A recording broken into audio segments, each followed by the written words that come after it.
I'm going to try to make this a khatira, not a lecture. Inshallah, hopefully you'll walk away not just with inspiration, but with something that you can implement bi'idhnillahi ta'ala in your lives. Before I begin, just by a show of hands, how many of you have heard of salaatul istikhaarah? Okay, alhamdulillah. How many of you have memorized salaatul istikhaarah? Okay, that's a significant drop.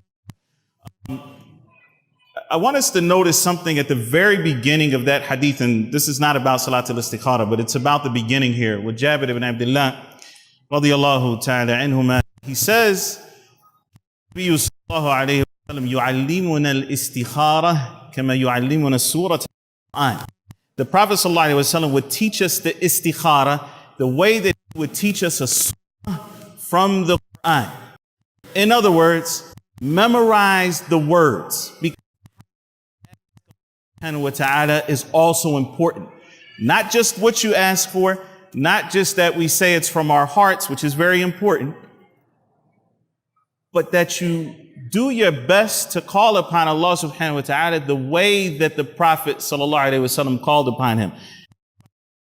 We had like a ministry of awqaf here in America and Islamic education. Would be a halaqah in every masjid to teach the dua of the Prophet alayhi salatu wasalam. I think it's so important that we, the regular Muslims, that we begin to implement those ad'iyah, the du'as of the Prophet alayhi salatu wasalam in our lives. And so, that the Prophet of companions, or he would teach the companions dua. From those du'as that the Prophet ﷺ would teach his companions is a dua. It's quite long. We're only going to focus on the beginning part. Shaddad ibn Aus radiyallahu ta'ala anhu, he said, Kana Nabi sallallahu alayhi wa sallam yu'allimuna an naqul. The Prophet ﷺ used to teach us to say. And in some narrations, the Prophet sallallahu alayhi wa sallam used to say this dua in every salat. Allahumma inni asaluka thabata fil amr wal azimata ala rushd. To the end of the hadith. It's quite long. I want to focus on those two questions from the Prophet ﷺ, or those two requests to Allah subhanahu wa ta'ala. Allahumma inni asaluka. Oh Allah, I ask you for thabat, being steadfast on your deen. Fil amr here is referring to Islam. So give me thabat on Islam. Make me steadfast in my practice of Islam. And I think this is an important point for us because everyone is subject to fitnatul qabr. Everybody is subject to being asked in the grave. And in the grave we're asked what? I'm asking you. Ma rabbuk. Okay. You got to help me out here. What does that mean? Ma rabbuk.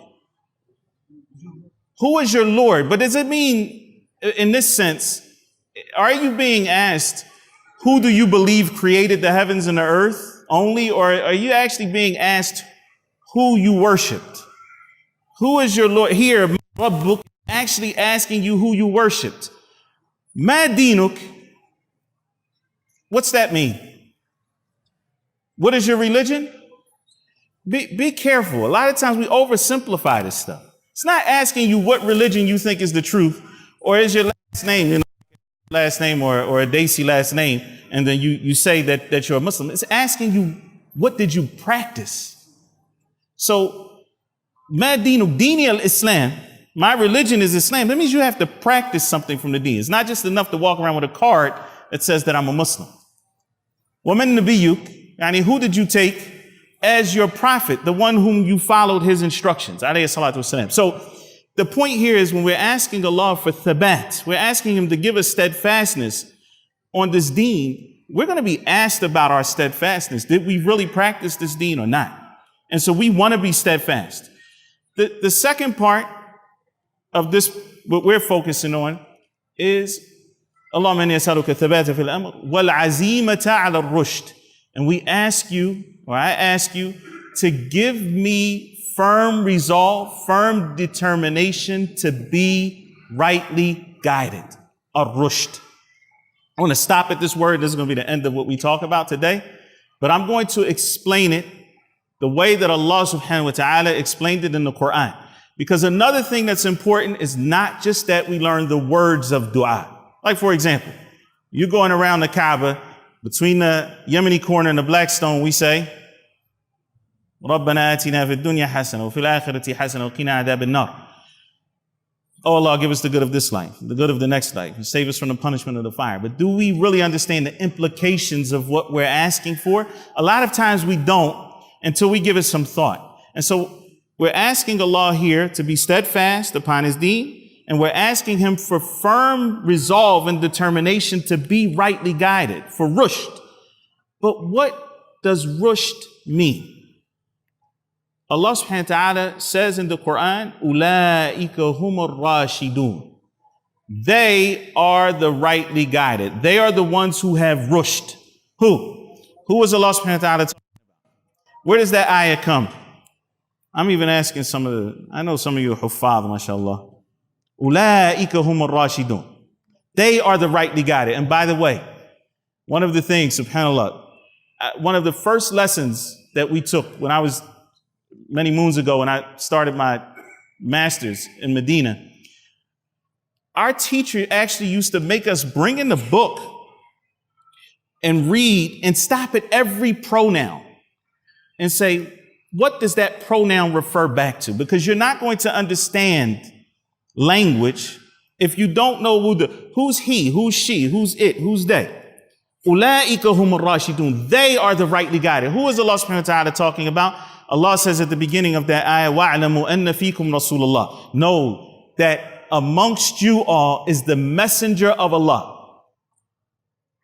لَوْ يُطِيعُكُمْ فِي كَثِيرٍ مِّنَ الْأَمْرِ لَعَنِتُّمْ. If He were to obey your wishes in many things, you would actually suffer. So He's not coming to obey your wishes. He's coming to bring the risalah, to bring the message of Allah subhanahu wa ta'ala. If He did what you all wanted to do, then you would actually suffer from that. And then Allah subhanahu wa ta'ala says, لَكِنَّ اللَّهَ حَبَّبَ إِلَيْكُمُ الْإِيمَانِ وَزَيَّنَهُ فِي قُلُوبِكُمْ.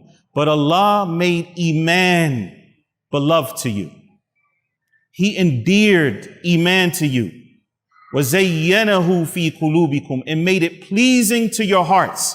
So not only do you love Iman, but you're pleased with Iman. And that's two different things. You might love somebody and not be pleased with them. You may love something and not particularly like it. But Allah Azza wa Jal made Iman beloved to them.